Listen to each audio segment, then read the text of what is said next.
Dia ni knowledgeable and full commitment. 200% full commitment. Ya. Baru-baru ni Kim ada cakap yang dia diganggu di sosial media lah. Ada yang DM dia pasal pemilihan pemain.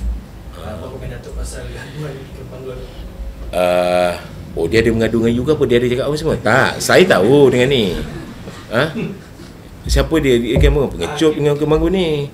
Apa dia kata? Nampak DM di Instagram dia. Okey. Apabila ada Okey. DM pasal pemilihan pemain apa semua. Oh, dalam IG dia lah. Okey. Tak ada pula dia cakap saya, tapi saya tahulah dalam media ada keluar dengan semua. Tapi saya ingat sekarang ni lain, peminat kita kan semua ni hebat. List keluar pun dia terima. Tapi saya sebagai presiden saya kena terima. Saya pun dah cakap dengan saya punya pegawai semua. Zaman berubah. Zaman ni bukan zaman 80-an. Kita kena terima. Jadi saya ingat saya dah beritahu Coach Kim, you kena terima. Dia pun faham lah dengan ni semua. Kerana 1-2 pun tetap akan ada. Kalau saya bagi jadi national coach, betul, you takkan sama. Ada 2-3 yang lain. You bagi dengan Nori pun sama lain. Jadi bagi saya nothing lah dengan semua. Bagi saya tak ada. Tapi saya dah cakap tak ada. Dia hanya because PM lah ada pressure kan. Dia buat dia kata sumari dengan ni kan. Tak kisah. Itu hak dia. Saya cakap saya bagi kan, FM bagi bayar je dia buat yang terbaik untuk negara. Itu saja dengan dia.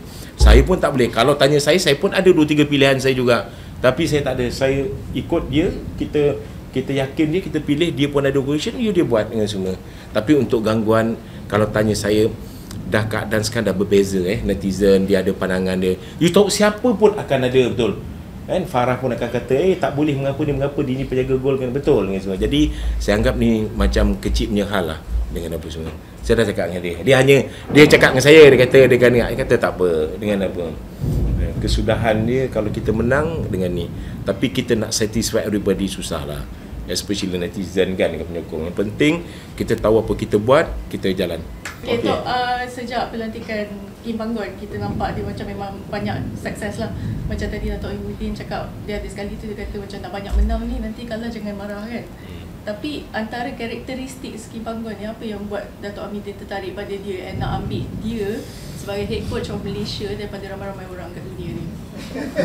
Saya baru cerita banyak dengan kawan saya lah. Ni kalau sikit history kalau tak panjang. Okay. Banyak bintang termasuk Pasing Ho, Coach Wen, interview semua yang ni. Dia ni knowledgeable and full commitment. 200% full commitment. Kan?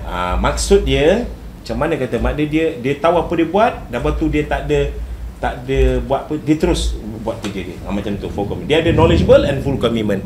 Macam mana dengan usaha nak cari, ada naturalisasi ke lepas ni ataupun nak cari player katukannya baru ke untuk tahun depan macam mana? Oh, naturalisasi tak ada. Naturalisasi kita terpulang pada kelab. FM kita dah dengan ni semua. Kalau heritage tu kita susah lah. Heritage kita tak tahu, mungkin ada kahwin dulu dengan African ke, mungkin ada player kan. But kita very limited dengan heritage ni. Naturalize so far tak ada. Saya tak ada dengan ni. Melainkan kelab saya tak pasti. Let the Kim Pangguan tu pilih mana pemain-pemain yang lain. Betul tak? Nak tanya tu. Ya.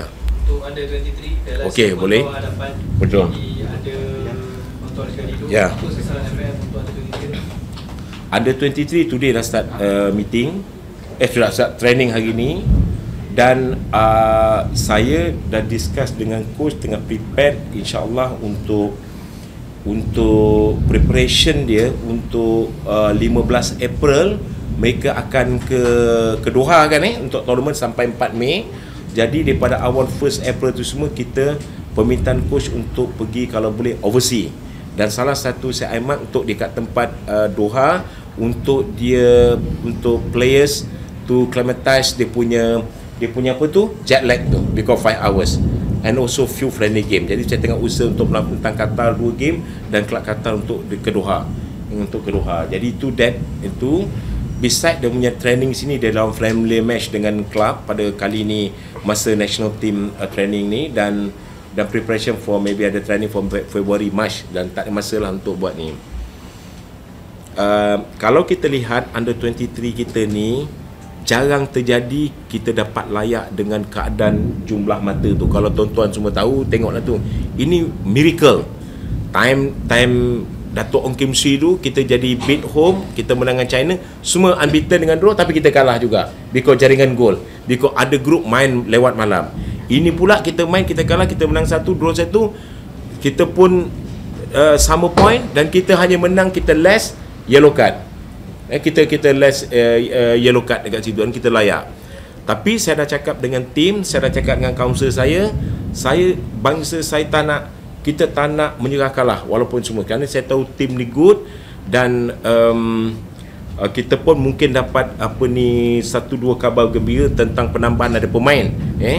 Saya tak pasti saya boleh announce ke tidak, tapi tunggulah dalam minggu depan saya ingat kalau kita dapat pemain tu pun dah jumpa saya minggu lepas dengan apa, jadi penambahan untuk kuatkan pemain ni. Dan saya tengok pemain-pemain ni bila bertanding dengan Thailand semua very good. Jadi kita harap dengan kita akan hantar insyaAllah Februari atau Januari kat luar juga, dengan tu semua kita harap tim ni akan dapat membuat satu kejutan. Okey, daripada 16 tim yang layak, dia 16 bukan 24 16 ada kali 4, 2 grup, 3 bila masuk semifinal, 3 tu layak ke Paris, 1 tu akan melawan dengan playoff nombor 4, akan lawan dengan semifinalis yang kalah akan lawan dengan African punya kontinen untuk layak pergi mana di 3+1.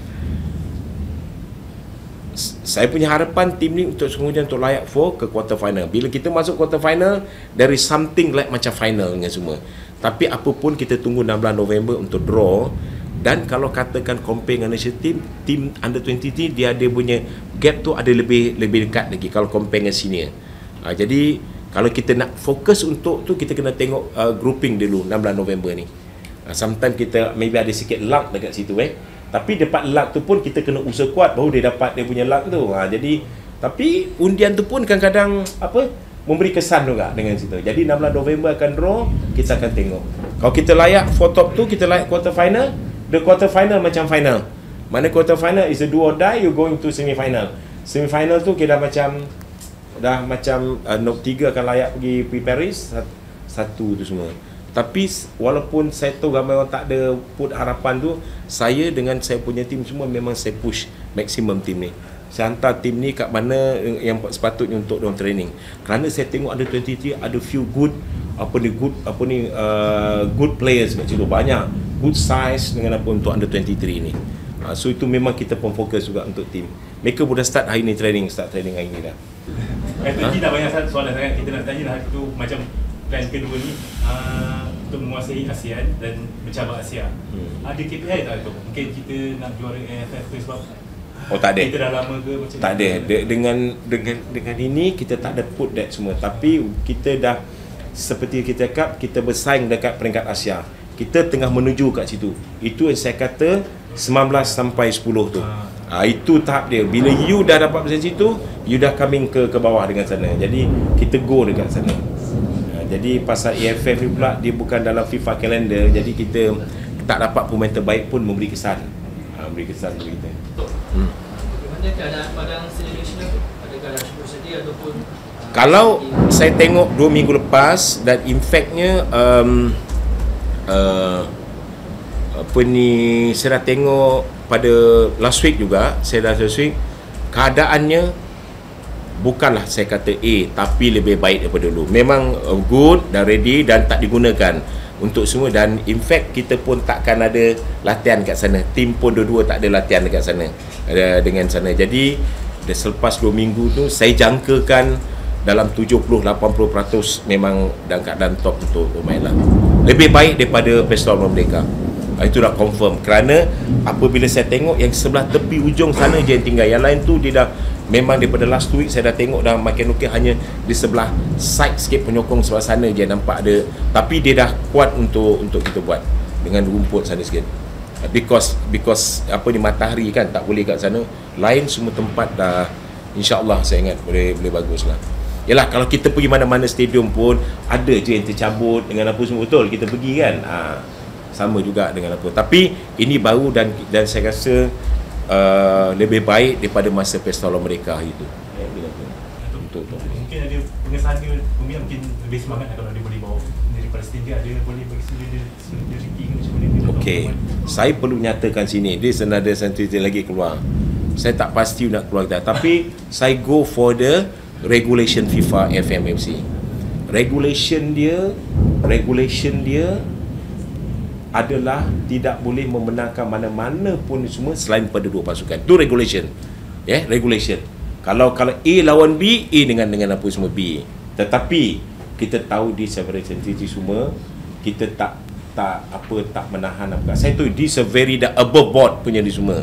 Tapi sensitivity jangan kata tak boleh buat tu kan. Kita kan very kan betul dengan keadaan sekarang sana kan. Itu you kena faham, bukan dengan semua. Jadi untuk bagi sokongan tu betul kata untuk datang semua. Tapi jangan katakan tak boleh bawa atau apa. Tapi saya tak boleh endorse. Let dengan this one, just I be frank to you all semua. Because this is a very sensitive issue. We are put silent. Tapi macam Farah cakap, okay, to support $2 for Palestine tu datang. Mike?